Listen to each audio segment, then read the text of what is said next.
dogs are vegan. What?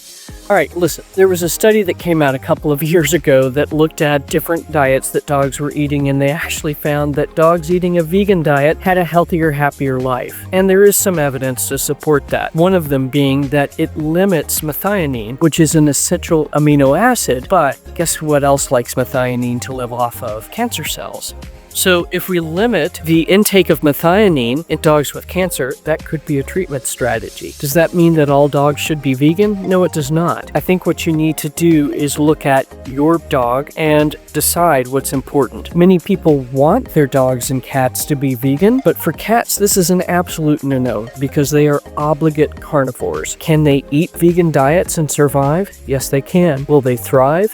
Maybe not. So what I'd encourage you to consider is that more plant-based foods in your pet's diet is a good thing, and that some no-meat days is not such a bad thing either. There's another interesting study looking at pets in South Africa, Laotian street dogs, and dogs that were kind of indoor-outdoor, if you will, in India, so eating some commercial food and some just scavenged food. And what they did in this study is compare the microbiome of these dogs to ancestral dogs' microbiome. And guess which dog had the most close microbiome? It was Laotian street dogs. They had the most similar microbiome to ancestral canine poop. What are these dogs eating?